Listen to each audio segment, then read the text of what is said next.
Just in case. I didn't. I could kind of see the R. So I was wondering if it had an L as well. Why did you ask him to say something first and then? Why you I don't know. That part's weird. So that his video became the primary video. Oh. You can make it. You can just make it the primary video by selecting Spotlight. I can see or pinning the video. What? Right. You can pin the video or select a Spotlight video. Either one. Gallery view. So I've got you there, you there, but I won't tell you which. I'm not gonna tell you how to zoom, Keith, but let me tell you how to zoom. I'm sorry. I'm a Google. I'm a Google Hangouts person because work makes me be a Google Hangouts person. So we have Slack now. Oh God, Slack's so crappy. I hate it so much. And now it's going to be the primary interface for Salesforce. Enjoy that. Oh boy. Well, Salesforce sucks too, so that's fine. Yeah, they can suck together. I know a lot of people who really hate Salesforce that support Salesforce. So we should make our primary chat Discord. It'd be a really good time. Then make it open to the public just for fun. Yep. Yeah, at work we use Cisco WebEx and Microsoft Teams, which gets really confusing because I use one audio setup for WebEx, but then I have to use a different one for Teams. But it's inconsistent, so I'm all set up for WebEx, and this is like the definition of a first world problem right here. But it's like pick one, stick with it. I don't know. That's my life right now. I'm so sorry. I'm so sorry you have to go through that, Tim. That is the worst thing ever that I've ever heard. Worst thing that's ever happened to me. In the history of the world, it's the worst. Do you have like taps on your soundboard? Like you can have some sort of sad. Just the fail trombone. Oh yeah. That sucks. It's a hard knock life for Tim. Anyway. I might add some more. Well, now knowing it's such a hit, maybe I'll add some more. Okay. Morning Zoo. I'm saying.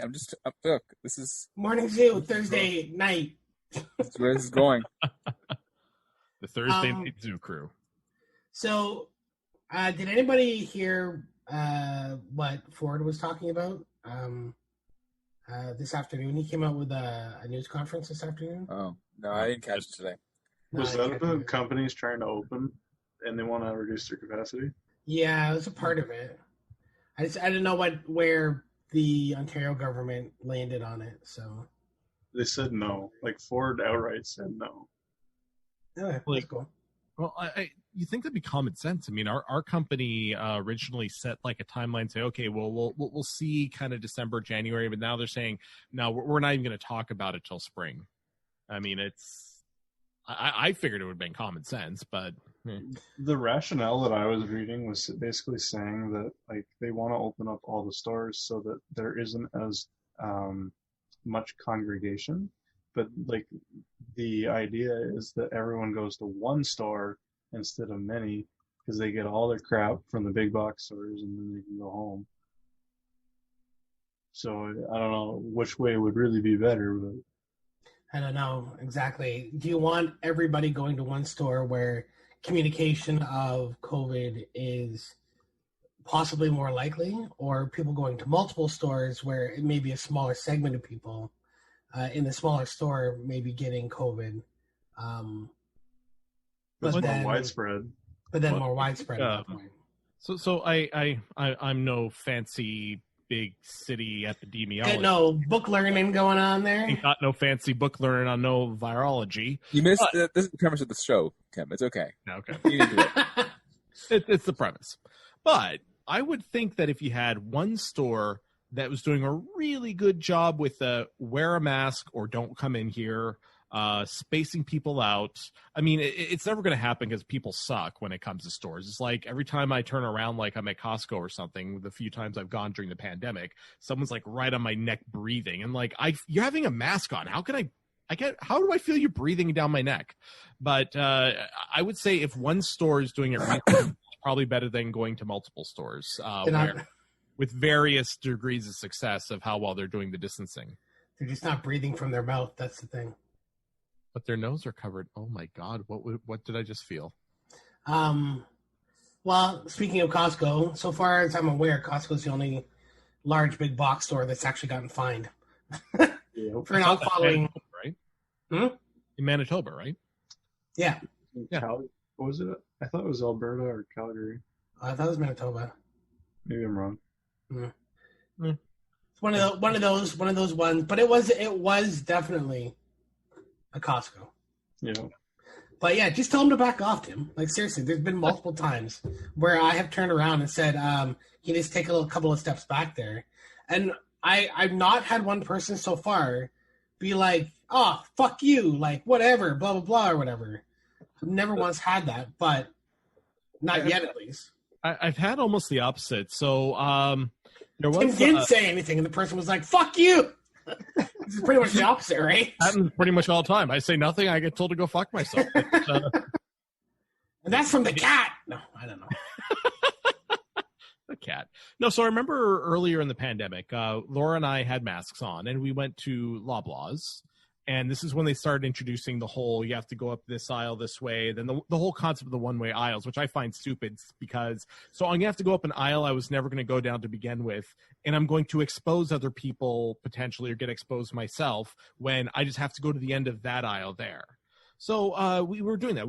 So we're like, you know what? Okay, I'm just going to reach over here, grab my, I don't know, like pudding cups or whatever the hell I was grabbing. And this guy without a mask comes like really close and like doesn't talk to me because he was shorter than me, but he definitely talked to Laura. "Excuse me, ma'am, I don't want to cause a problem here, but there's arrows on the floor. You need to go which direction the arrows are." I'm like, I just stared at him like, where the fuck is your mask? Why are you standing this close to me? You're bitching at my wife about arrows. You're not even wearing a fucking mask. People are just like insane about this stuff, you know? By the way, that was me. No, I don't say. You're not taller than when people are walking the wrong way down an aisle. I'm not like you're walking the wrong way down an aisle, and I've been told I've gone the wrong way down an aisle as well, and I've been told people like, "Oh, you're walking the wrong way down an aisle." I'm very passive aggressive with it. when it comes to that, I stand there and as people are walking by, I'm like, "Well, that's great. People are following the arrows," and then just keep walking. So very passive aggressive. Like, you know, I'm best effort. I'm best effort. You know, it's like sometimes people fuck up, sometimes people forget, but there's no reason to be like getting like all pissy about it. Like I grumbled to myself, but that's pretty much the extent of it. No, this was literally a woman that was walking. We walk down. We try to walk down the correct ways down the aisle. The only time we really don't is if it's on the very end of an aisle and there's nobody else in that aisle, and we just need to like take one step in to grab whatever. Like all the spices are on the very end. Everything, we'll grab one thing off the spice, but we'll try to go around the aisles the correct way. This woman went down like against us through like 5 aisles. Oh. So specifically walking the wrong way down like 5 aisles, and I was just like, "Well, it's great when people follow the arrows," and then that was about it. For that one, I have pushed back on people and said, "You're standing a little close. You want to take a step or two back there." But sorry, I take the anti-social approach, where I am tall and have, as I've been told, the worst case of RBF, resting bitch face, I've ever seen. Tall, physically imposing, I wear all black, combat boots. People just avoid me. For those of you who can't see him but are just listening to the show, this is not true at all. He's very short. Oh, yeah. See, the problem, though, is that he's a ginger. Frankly, delightful to look at. He's a ginger, though. That's the thing. So they're not scary. Look at Rob. No, it's even worse. I'm scary. I'm scary? Rob, do you remember what your nickname used to be? Remember what it was? No. It went from Human Shield to Cannon Fodder. Do you remember that? Do you remember that time? Although, no. I will say this. I will always give you props. There are so many people that, like, if I need somebody in my corner for something, I have 5 people to call. I'm calling Rob. Yeah. Always calling Rob. Rob is there in your corner. He has leapt across the bar for like me and other people and stuff. Like he is like the man. I'm just. I am like a feral cat. I just I wail randomly, hope to hit something. I pee on things randomly in the corner and mark my territory. No. Closet my shoes for no goddamn good reason. Yeah. No, the one time I got into a bar fight, I won. You did. By default. It was awesome, though. It was in a bar fight by default. Well, is there a judge? So, like, yeah, I can tell the story, but like, it's I don't know. Okay. It's a bit of a long one, but well, go ahead. I like to hear. It's a very short podcast, so I like to hear. So there it was. Circa 2003. Good date. It was a rise of the White Stripes on the radio. We had a liberal government at the time, so it was much the same as we live now. And I was at the Rec Room, which is a bar here in London, Ontario. Used to be. Where some people... R.I.P. R.I.P. And I was walking down the center aisle, and this gentleman loomed up in front of me. He was large. He was about the size of a mountain. He's about mountain size. He had broad shoulders. He seemed to have he exhibited his own gravitational pull. It was very strange. Anyway, he leaned up in front of me, and I recognized him. There was a group of white supremacists who shaved their head. I believe they call themselves skinheads, who would sometimes come down to this bar and embarrass the rest of us with their presence. Wow. And he would come. He leaned up in front of me, and he said to me, and this is not safe for work. This is not safe for work story, but he said to me, "Do you suck cock for a living?" And I